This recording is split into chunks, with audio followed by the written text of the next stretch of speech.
মারি অসুস্থ সেটা আমরা বুঝি কিভাবে? বুঝি না বলেই তো মারি অসুস্থ হয়। আমার কাছে যে পেশেন্টরা আসে অধিকাংশ সময় যেটা হয়, যখন আমি তাদের জিজ্ঞেস করি আপনি এই স্টেজে আমার কাছে এলেন কেন, এর আগে আপনি কেন আসেননি, তাদের 90% কমন থ্রেড হলো ডাক্তারবাবু বুঝতেই পারেনি যেটা অসুখ।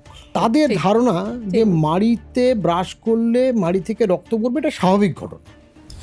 এইটা যে একটা সাইন অফ আ ডিজিজ সেটা তাদের ধারণা নেই। তাদের আরও ধারণা হচ্ছে, অনেকে আমাকে বলেছেন না আমি হয়েছি বোধহয় ব্রাশ করতে গিয়ে ছুটে গিয়ে লেগেছে, সেখান থেকে bleed যে করছে। আমি হয়তো জোরে ব্রাশ করে ফেলেছি। হ্যাঁ কারেক্ট। তাকে আমি বললাম আচ্ছা এটা তো আপনার একদিন হয়নি, এটা তো মোর দ্যান 1 ডেজ হচ্ছে, তখন কেন হয়েছে? তখন বলছে হয়তো ইগনোর করেছি।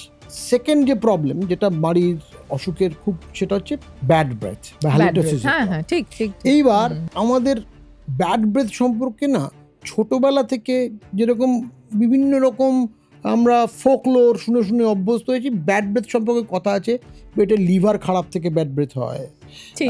সর্দি হলে ব্যাড ব্রেথ হয়, ঠিক আছে। ব্যাড ব্রেথের যে একটা কারণ মাড়িরই অসুখ এবং ঠিক। সেটাই সবচেয়ে বড় কারণ, সবচেয়ে বড় এটা যখন লোকে রিয়ালাইজ করে ততক্ষণে অন্য সিমটমগুলো ডেভেলপ করে যায়, তখন আমাদের কাছে আসে।